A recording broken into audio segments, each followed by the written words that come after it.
今回は世界最強の不良ホルヘ・マスビダルの紹介をしたいと思います。ホルヘ・マスビダルで MMA 戦績35勝14敗 UFC 戦績12勝7敗、アメリカ合衆国出身の36歳です。ストリートファイト出身、花のある見た目とファイトスタイルから UFC でかなりの人気を誇っております。ストリートファイトで培った好戦的なファイトスタイルで殴り合い、アメリカントップチームで培った堅実なスタンドスキルはもちろん、レスリング、グラウンドのスキルも高いオールラウンダーです。マスビダルはキューバ人の父親とペルー人の母親との間にフロリダ州マイアミで生まれ育ちました。4歳の時から父親が麻薬密売などで18年間刑務所に入っていたため、母親が早朝からずっと仕事をしており、満足のいく暮らしができずに育ったそうです。5歳の頃から学校や路上でストリートファイトを行ったり、仲間たちとグローブをつけてアイポークと金敵だけが禁止のノールールの試合を行っていたそうです。7歳の時、ボクシングとレスリングを観戦して興奮し、将来どちらかをやることを決意。そんな中、UFC を初めて見て、俺が大好きなボクシングもレスリングもできる舞台じゃないかと衝撃を受け、その時将来 UFC で戦うことを決意したそうです。俺は死ぬまでこれをやる、これが貧乏から抜け出すチケット、家族をサポートする方法だと思ったそうです。高校時代は学校でレスリングの練習、午後からボクシングのトレーニングをする日々を過ごし、18歳で MMA デビューを果たしております。19歳、当時伝説のストリートファイターキンボスライスと出会い、マスビダルのポテンシャルを認められて声をかけられ、アンダーグラウンドの掛け試合に誘われます。後日、マクドナルドのドライブスルーでビッグマックを注文しようとしているところに、突然キンボスライスから電話がかかってきて、1時間後に試合をできるかとオファーされ、アンダーグラウンドの掛け試合に出ます。マスビダルの最も有名なストリートファイトがキンボスライスの弟子レイとの試合であり、 YouTube など動画コンテンツで公開され、1000万回再生を超えております。アメリカの様々な団体でキャリアを重ね、21歳で AFC ウェルター級王座を獲得。ボードックファイト、ストライクフォースを経て日本の戦国にも参戦し、王座陥落直後の元戦国王者北岡悟選手相手にパウンドで2ラウンド TKO 勝ちを挙げております。その後、ストライクフォースに復帰すると勝ち星を重ね、ストライクフォースライト級タイトルマッチで王者ギルバート・メレンデスに挑戦しました。判定負けで王座獲得に失敗するも、ストライクフォースのトップ選手として活躍しておりました。2013年、UFC がストライクフォースを買収したことで統合されることになり、 MMA を始めた頃の目標であった UFC との契約を果たしております。2013年4月、UFC デビュー戦を白星で飾るも、ランカー相手となると敗北を喫し、ライト級では5勝2敗。2015年からウェルター級に転向すると、当時4連続フィニッシュ勝利中、ランキング5位のドナルド・セラーニから KO 勝ちを奪い、ランキングを4位まで上げます。しかし、当時ランキング3位デミアン・マイヤー、当時ランキング2位スティーブン・トンプソンといったトップランカーが相手となると敗北。ストライクフォースを含め他団体ではトップ戦線で活躍していたマスビダルも、世界最高峰 UFC では高い壁に長らく苦しんでおりました。しかしチャンスをつかみきれてなかったマスビダルですが、2019年に入ると覚醒します。2019年3月、当時ランキング3位ダレン・ティルと対戦しました。ダレン・ティルは元キックボクサーであり、当時 MMA 戦績17勝1敗。当時ランキング6位のドナルド・セラーニ、当時ランキング1位のスティーブン・トンプソンに打撃で圧倒の末、勝利を挙げております。前戦では当時絶対王者タイロン・ウッドリー相手に MMA 初黒星を喫したものの、ウェルター級期待の新鋭として活躍し続けておりました。試合は1ラウンド左ストレートでダウンを奪われるも、2ラウンドに左フックで豪快な失神 KO 勝ち。パフォーマンスオブザナイトとファイトオブザナイトを同時受賞し、マスビダルは下馬評を覆してビッグチャンスをものにしました。ダレン・ティルとの試合後、マスビダルがバックステージでインタビューを受けている中、以前から SNS で挑発的な発言をされ続けていた当時ウェルター級10位レオン・エドワーズに近寄り、不意打ちでパンチを数発エドワーズに浴びせ、乱闘寸前となっておりました。この行動に対し UFC 代表デイナ・ホワイトは、信じられないことが起こった、どのようなイベントであってもこんなつまらないことが起こらないように、私たちはもっといい仕事をしなければならない。マスビダル対エドワーズについて取り組もうとしたが、お互いにない状況だ。彼らの間での嫌悪感はなくならないから、いいタイミングが来れば実現するだろう。私たちが実際に話をしているのは、現時点でベン・アスクレン対マスビダルだと発言しました。ベン・アスクレンは当時ランキング5位、MMA 戦績19勝無敗、ベラトール世界ベルター級王者を4度防衛、ワン世界ベルター級王者を3度防衛し、他団体で無双状態のまま UFC に電撃移籍。UFC デビュー戦では元 UFC ベルター級王者ロビー・ローラー相手にブルドッグチョークで一本勝ちを収めておりました。アスクレンはデイナ・ホワイトの発言を受け、マスビダルに対して Twitter 上でコメントしました。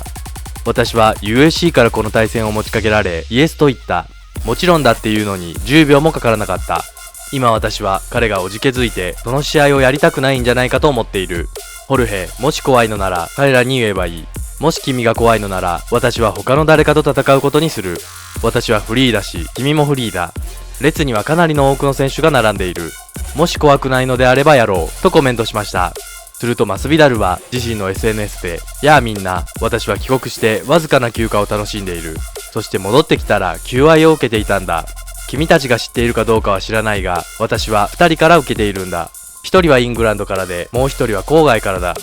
1人はトップ10に入っていないし、もう1人はまだ UFC で勝利していない。ロビーローラーというやつをタップもなく落とすこともしないで UFC で勝利したと思っているみたいだ。バカなのかとコメントしました。そして2019年4月、ベン・アスクレンとの対戦が決定しました。互いに煽り合い盛り上がりを見せていたこの試合はとんでもない結末を迎えます。マスビダルは試合開始とともにダッシュでアスクレンに向かい、アスクレンのタックルに合わせたカウンターの飛び膝蹴りが炸裂し、アスクレンは失神。試合開始わずか5秒での KO 勝ちを記録し、 USC 史上最短勝利記録を更新しました。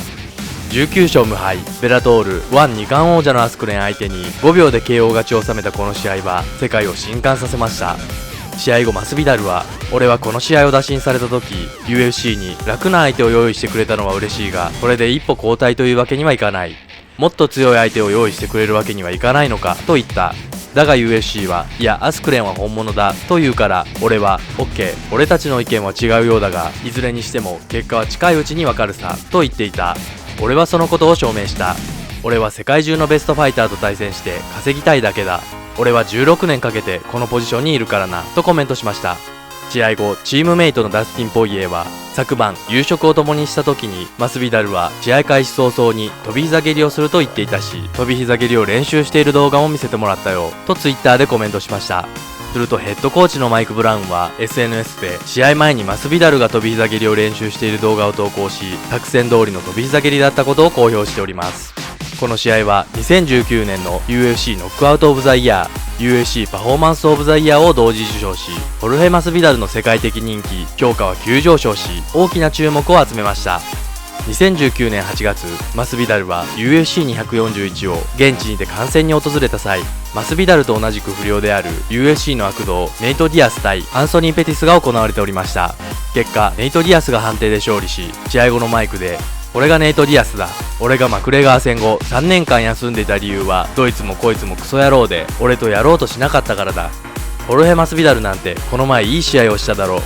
全ての連中をリスペクトするが、このゲームにギャングスターはどこにもいない。うまくやったやつは俺とマスビダルだけだ。彼はギャングスターかもしれないが、ウエストコーストのギャングスターじゃない。俺は世界最高の格闘家だ。ホールドばかりしてポイントを稼いでベルトを腰に巻こうとしているレスラーとはわけが違う。今は最高にイケてる男のベルトをかけてホルヘ・マスビダルとやりたいとコメントしました。ネイト・ディアスはマスビダルと同じストリートファイト育ち、犯罪率が高く全米で最も危険な都市の一つであるストックトンに生まれ育ち、兄ニック・ディアスと共に兄弟揃って過激な言動や兄譲りの気性の悪さでたびたび乱闘騒ぎになることでも知られている悪党です。2度のコナー・マクレガーとの試合で一躍世界的に有名になり、ネイト・ディアスは UFC ファイターの中でもトップクラスの人気を誇っております。2019年11月、ホルヘ・マスビダル対ネイト・ディアスが発表されました。 USC 代表デイナ・ホワイトは、ファンが見たかった試合だ。ネイト・ディアスがペティスに勝利した後、マスビダルに呼びかけた。誰もがその試合について話をしていた。人々が私に SNS 上で求めてきた。私は彼ら2人のためにベルトを用意する。彼らは BMF ベルトをかけて戦える。バッテストマザーファッカーベルトだ。楽しくて面白い、ファンが熱中している試合の一つだ。ファイトナイトではビッグすぎる。だから UFC244 のナンバーシリーズペーパービューにしたんだ。最終的にこのカードはヤバい試合になるだろう。メインイベントは彼ら2人だとコメントしました。通常ナンバーシリーズのメインイベントはタイトルマッチが行われるナンバーシリーズですが、ノンタイトル戦がメインという異例のナンバリング大会。しかも UFC にとっては史上初の非公式タイトル BMF ベルトをかけて世界一のワルを決める戦いが行われました。また人気プロレスラーで俳優のザ・ロックことドゥエイン・ジョンソンがベルトのプレゼンターを務め、ドナルド・トランプ大統領も試合を観戦に訪れるなど、マスビダル対ネイトは BMF タイトルマッチという世界からとんでもない注目を集めておりました。試合はマスビダルがスタンドの攻防で終始圧倒し、3ラウンド終了時にネイトの右まぶたのカットが深かったため、ドクターストップで TKO 勝ちを収めました。マスビダルは BMF ベルトを獲得し、世界一のワルの称号を獲得しました。試合後マスビダルは、こんな形で終わるのはごめんだ、ネイトはバックステージで続きをやろうと言った。ネイトにはまたやろうぜと伝えた。俺は対戦相手に意識を持たせたまま帰るのは好きじゃない。ニューヨークのみんな、またネイトとやるからな。いい3ラウンドを過ごせただろうとコメントしました。UFC トップ選手かつビッグマッチで3連続フィニッシュ勝利を挙げ、次戦はウェルター級王者カマル・ウスマンとのタイトルマッチと思われておりました。しかしマスビダルは UFC と金銭面の交渉で納得いかず、なかなか試合が決まりませんでした。マスビダルは同時にマクレガーとのビッグマネーファイトを希望するも実現せず、ウスマンとの対戦も希望しておりました。コナーとならより多額の報酬を稼げるだろうが、もし個人的なことを言うなら、コナーの顔よりウスマンの顔をぶっ壊す方がはるかに楽しみを感じる。それに彼の態度も嫌いだ。私のことを誰っていうコメントとかもね。私はここまで16年の歳月を費やしてきた。さらにファイターオブザイヤーだ。それなのに誰なんて言う。だから彼をぶっ飛ばしたいんだと話しておりました。またスーパーボウルのイベントで偶然居合わせたウスマンとマスビダルが会場で口論を起こし、乱闘寸前の事態も起きるなど、カマル・ウスマン対ホルヘ・マスビダルの一戦は世間から待ち望まれておりました。しかし金銭面で折り合いがつかなかったため、カマル・ウスマン2度目の防衛戦として2020年7月 UFC251 にてカマル・ウスマン対ギルバート・バーンズのタイトルマッチが決定。しかし試合までわずか6日前、挑戦者のギルバート・バーンズが新型コロナウイルス陽性反応で試合が消滅。そこで UFC はマスビダルに納得できるファイトマネーを提示し、急遽出場が決定。思わぬ形でファン待望の一戦、カマル・ウスマン対ホルヘ・マスビダルのウェルター級タイトルマッチが実現しました。マスビダルは法外な金額を要求しているわけではない。ペーパービューから入る収入をより多くしてもらうように求めていたんだ。もし彼らが自分の望む金額を提示しなかったら、俺は今頃マイアミにいてソファーに座りながらお寿司を食べてゲームをしていただろう。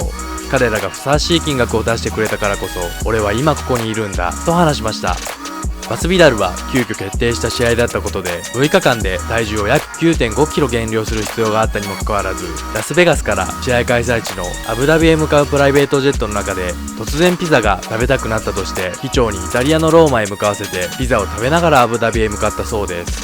到着してから約 9.5 キロの減量もクリアし、土壇場での試合決定ながらカマル・ウスマン対ホルヘ・マスビダルのウェルター級タイトルマッチは世界中から注目を集めました。試合は1ラウンドマスビダルが手数で上回るも、2ラウンド以降終始カマル・ウスマンのケージ際でのクリンチとグラウンドの攻防で終始圧倒され続け、判定負けを喫しました。